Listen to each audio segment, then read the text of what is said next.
हे guys what's up, माई सेल्फ सूरज और आप सभी का स्वागत करता हूं अपने यूट्यूब चैनल पे और आज की इस वीडियो में। बट वीडियो शुरू करने से पहले I want to apologise to all of those people those who have been following me for past 2-3 years और जिन्होंने मेरी जर्नी देखी है एमेच्योर ओलंपियाड से मिस्टर इंडिया तक की। Then I turn into a model and to acting also. So I want to apologise, say sorry to all of them because मैंने उनको काफ़ी टाइम पहले प्रॉमिस किया था that I will do YouTube and I will keep on uploading videos and will keep sharing my knowledge experience with all of you, but I never did. But now I am committed to it और आपको सारी videos time पे मिलती रहेंगी on regular basis, week by week, every month. So now let's hop into the video.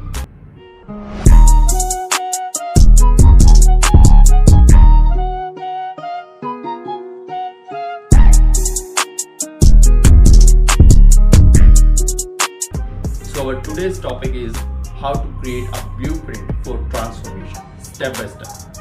So इस topic पे आने से पहले मैं आपको 3 चीज़ें मेंशन करना चाहूँगा।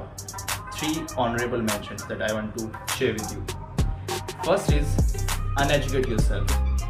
What I am trying to say is you should be aware about yourself and about your surrounding. मैं चाहता हूँ कि आप एक ब्लैंक स्लेट की तरह रहें ताकि आप उसमें ज़्यादा से ज़्यादा चीज़ें ऐड कर पाएँ। अगर वो स्लेट ऑलरेडी फिल्ड होगी तो आप उसमें ज़्यादा कुछ ऐड नहीं कर पाएंगे।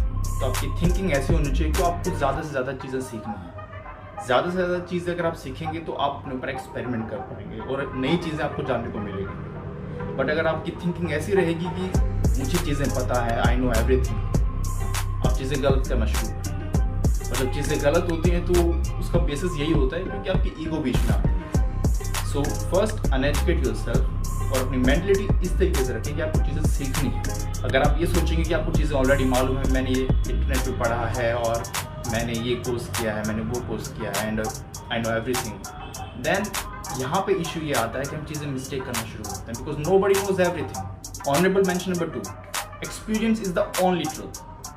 देखिए, मैं आपको कुछ भी समझाऊँ, कुछ भी बताऊँ, आप इंटरनेट से कुछ भी पढ़ें, आप अलग अलग रिसर्च स्टडीज़ पढ़ें, हर एक चीज़ की वैल्यू है, that's we call knowledge, right. But होता क्या है कि हर एक चीज़ हर इंडिविजुअल पे अप्लाई नहीं होती। हर कोई इंडिविजुअल एक अलग तरीके से उस चीज़ को रिएक्ट करता है। उसकी बॉडी अडेप्ट करती है नहीं करती वो एक अलग मैटर है। बट उस नॉलेज में से, उन रिसर्च स्टडीज़ में से जो आपने इंटरनेट से पढ़ी हैं, बुक से पढ़ी हैं, जो मैं आपको बताता हूँ, उसको वर्ड बाय वर्ड ना लें। मैं चाहता हूँ कि आप वो चीज़ें अप्लाई करें और जो उनसे काम करती हैं आपकी बॉडी के लिए, आपके लिए, जो आपको बेनिफिट मिलता है उनसे, that is the only truth, that is in your experience. And honorable mention number 3, हमें longevity को मेंटेन रखना है। हमें चीज़ें इस तरीके से प्लान करनी है ताकि हम लॉन्ग टर्म तक वो चीज़ें मेंटेन कर पाएँ, अपनी प्रोग्रेस, अपना माइंडसेट और अपना डिसिप्लिन। तो हमें हर चीज़ स्टेप बाय स्टेप करनी है, कोई शॉर्टकट नहीं लेना है या फिर किसी की बात में आके कि भाई जल्दी से ऐसे हो जाएगा और चीज़ें हम स्टूपिडली करने लगें, तो वो चीज़ें ना करें। हमें हर चीज़ प्लान करनी है और प्लान करने के बाद वो एग्जीक्यूट करनी है। सो नाउ अब बात करते हैं हमारे ब्लूप्रिंट की, हमें कैसे डिज़ाइन करना है ताकि वो चीज़ आपके लिए काम करे, राइट। सो सबसे पहली चीज़ जो आपको करनी है, आपको करना है ट्रांसफॉर्मेशन शुरू करने से पहले अपना ब्लड सैंपल टेस्ट और यूरिन सैंपल टेस्ट। आपको ये 2 चीज़ें करनी है ताकि आप ये जान पाएँ कि आपकी बॉडी फंक्शन कैसे कर रही है, आपकी बॉडी में कोई डेफिशिएंसी तो नहीं है या फिर आप कोई डिजीज़ आप कोई फेस कर रहे हैं। फॉर एग्जांपल क्या होता है कि कोई किडनी स्टोन से सफ़र कर रहा है, कोई शुगर डायबिटीज़ से सफ़र कर रहा है, कोई थायराइड से सफ़र कर रहा है, किसी में विटामिन डी की डेफिशिएंसी है। तो ये हर चीज़ किसी के साथ भी हो सकती है। तो आपकी ट्रांसफॉर्मेशन से पहले आपकी ये जिम्मेदारी बनती है और मेरी ये जिम्मेदारी बनती है आपको बताना कि आप ट्रांसफॉर्मेशन करें बट साथ ही साथ आपकी जो हेल्थ है वो सफ़र ना करें। अगर आप ट्रांसफॉर्मेशन कर रहे हैं तो आपकी जो डेफिशिएंसीज वो भी रिकवर होनी चाहिए, आपकी डिजीज़ भी रिकवर होनी चाहिए ट्रांसफॉर्मेशन के साथ। सो वो चीज़ें बहुत ज़रूरी हैं पता करना, इसलिए ब्लड सैंपल टेस्ट और यूरिन सैंपल टेस्ट आपको करना है। किसी भी लैब में जाइए और आपको ये चीज़ें पता चल जाएगी। और नेक्स्ट स्टेप इज़ हमें BMI अपना पता करना है, बॉडी मास इंडेक्स। आपको ये चीज़ इससे पता चलेगी कि आपके बॉडी वेट किस जोन में है। अगर आप ओवरवेट हैं तो आपको पता चलेगा, अगर आप एक हेल्दी वेट कैटेगरी में तो वो भी आपको मालूम होगा, और अगर आप अंडर वेट हैं तो आप BMI से पता कर सकते हैं। इससे आपको गोल सेट करने में ईजी होगा कि आपको वेट लॉस करना है या आपको मसल मेंटेन करना है या मसल गेन करना है या फिर आपको वेट गेन करना है। वो सब चीज़ें आप जोन बाय जोन अगर तीनों चीज़ों को अगर आपको पता चलता है कि आप कौन से जोन में हैं तो वो चीज़ें आपके लिए करना आसान होगा, आपके लिए गोल सेट करना आसान होगा। नंबर 3, ऑफ कोर्स हमें गोल सेट करना है। फॉर एग्जाम्पल अगर आप अंडर वेट हैं तो आपको वेट गेन करना है, आपको मसल गेन करना है, राइट। सो अगर आपके पास एक गोल होगा तो आप ड्रिवन होंगे उस गोल को अचीव करने के लिए। एक स्पेसिफिक टाइम आप अपने आप को देंगे और आप चाहेंगे कि आप उस टाइम कितना ग्रो करते हैं। नंबर 4, आपको पता करना है BMR, basal metabolic rate.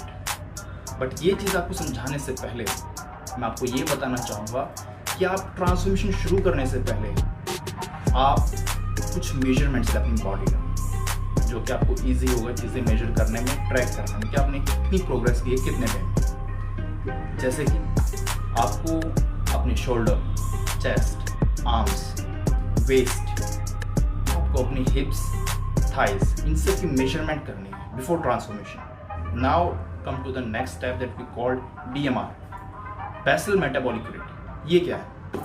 Actually, these are the amount of calories that your body needs to function when you are doing nothing, just resting. ये वो कैलोरीज हैं जो आपको चाहिए आपकी बॉडी को फंक्शन करने के लिए, जब आप कुछ नहीं कर रहे हैं सिवाय रेस्ट के 24 आवर्स। यानी कि आप किसी भी फिजिकल एक्टिविटी में इंडल्ज नहीं है। बोथ BMI एंड BMR आप ऑनलाइन कैलकुलेट कर सकते हैं, मैं उसका लिंक डिस्क्रिप्शन में डाल दूँगा। सो गाइज, अब आते हैं पॉइंट नंबर 4 पे, which is the most important in your transformation, that is your maintenance calories. ये वो कैलोरीज हैं जो आपको चाहिए एक सस्टेन करने के रिजल्ट्स, यानी कि ये वो कैलोरीज हैं जो कि ना तो आपको हेल्प करेंगे ग्रो करने में और ना ही आपको लूज करने देंगे। These are maintenance calories. अब आपको पता कैसे करना है कि आपकी मेंटेनेंस कैलोरीज क्या है? जैसा कि मैंने आपको बताया था BMR के बारे में, हम उसकी हेल्प से और आपकी करंट एक्टिविटी लेवल के हिसाब से हम ये पता कर पाएंगे कि आपकी मेंटेनेंस कैलोरीज क्या है। अगर आपको अपनी मेंटेनेंस कैलोरीज मालूम होंगी तो आप गैस नहीं करेंगे कि अगर मैं इतना अगर सरप्लस जाऊं तो मैं ग्रो करूंगा या इतना डेफिसिट जाऊं तो मैं श्रेड डाउन करूंगा। आपके पास एक परफेक्ट नंबर होगा कि अगर मैं इस नंबर से इतनी स्पेसिफिक कैलोरीज एक्स्ट्रा लेता हूं तो मैं इतना गेन करूंगा, और अगर मैं इस नंबर से इतना डेफिसिट जाता हूं तो मैं श्रेड डाउन करूंगा। ये बहुत जरूरी है आपको पता करना। सभी प्रोफेशनल्स ये रूट अपनाते हैं अपनी मेंटेनेंस कैलोरीज से अबव एंड डेफिसिट। ये बहुत इंपॉर्टेंट है पता करना। वो करना कैसे है मैं आपको समझा देता हूं। आपको क्या करना है, सबसे पहले आपका एक्सरसाइज लेवल क्या है, आप कितने एक्टिव हैं स्पोर्ट्स में या जिम में। अगर आप सिर्फ डेस्कटॉप करते हैं, आप किसी स्पोर्ट्स में इन्वॉल्व नहीं हैं या आप जिम नहीं करते हैं, तो आपकी मेंटेनेंस कैलोरीज क्या होंगी? उसका सीधा सा फॉर्मूला है, जो आपका BMR है मल्टीप्लाई बाय 1.2, तो जो नंबर होगा वो आपके मेंटेनेंस कैलोरीज होगा। Yes, BMR into 1.2 that will tell you कि आपकी मेंटेनेंस कैलोरीज कितनी है। अगर आप थोड़ा बहुत एक्सरसाइज करते हैं या फिर किसी स्पोर्ट्स में इन्वॉल्व हैं, आप हफ्ते में 1 से 3 बार आप स्पोर्ट्स या फिर जिम वगैरह जाते हैं, तो आपकी मेंटेनेंस कैलोरीज क्या होगी? आपकी मेंटेनेंस कैलोरीज पता करने का इजी तरीका है BMR into 1.375। जो नंबर होगा वो आपका मेंटेनेंस कैलोरीज होगा। ध्यान रखिए, मेंटेनेंस कैलोरीज आपको पता करना बहुत जरूरी है आपकी ट्रांसफॉर्मेशन में, वो बहुत हेल्प करती है। अब आते हैं नेक्स्ट एक्सरसाइज लेवल। अगर आप मॉडरेट एक्सरसाइज लेवल पे हैं, यानी कि आप 3 से 5 बारी हफ्ते में किसी स्पोर्ट्स में इन्वॉल्व होते हैं या फिर आप जिम करते हैं, तो आपकी मेंटेनेंस कैलोरीज क्या होंगी? आपकी मेंटेनेंस कैलोरीज होंगी योर BMR टाइम्स 1.55। यस, अगर आप 3 से 5 बारी लिफ्ट करते हैं जिम में या फिर किसी स्पोर्ट्स में इन्वॉल्व हैं, तो आपका मेंटेनेंस कैलोरीज होंगी BMR times 1.55। And the last exercise level is, अगर आप एडवांस्ड लिफ्टर हैं या फिर एडवांस्ड स्पोर्ट्स एथलीट हैं, आप जिम में 6 से 7 बार जाते हैं, आप स्पोर्ट्स में इन्वॉल्व होते हैं 6 से 7 बार वीक में, तो आपकी मेंटेनेंस कैलोरीज होंगी योर BMR टाइम्स 1.725। जो मैंने चीजें मेंशन की हैं, आप BMR पता कीजिए, ऑनलाइन आप कैलकुलेट कर सकते हैं इजीली। अब उस BMR नंबर को जो मैंने मेंशन किया है उन चीजों से मल्टीप्लाई कीजिए और आप पता कर सकते हैं आपकी मेंटेनेंस कैलोरीज क्या है। मैं रिपीट करता हूं, मेंटेनेंस कैलोरीज पता करना बहुत जरूरी है। आपकी ट्रांसफॉर्मेशन स्पेसिफिकली इसी नंबर के अराउंड होती है। आप कितना जल्दी ग्रो करेंगे या फिर कितना जल्दी आप अपने रिजल्ट्स के नजदीक जाएंगे, ये इस नंबर पर डिपेंड करता है। So it's very important, please अपना मेंटेनेंस कैलोरीज पता करें। So the last point of our blueprint is, जो हमें अपने रिजल्ट तक लेके जाएगा, वो है रिक्वायर्ड कैलोरीज का मालूम।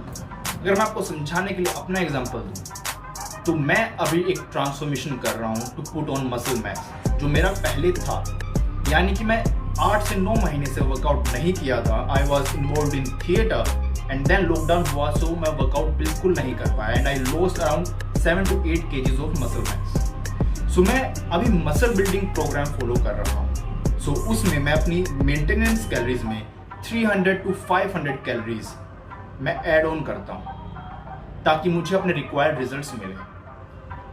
अगर आपको अपनी रिक्वायर्ड कैलोरीज मालूम होंगी, फॉर एग्जांपल अगर मैं समझाना चाहूँ आपको कि आपको फैट लॉस करना है, कैलोरी डेफिसिट में जाना पड़ेगा। That is very simple to understand, but कितना?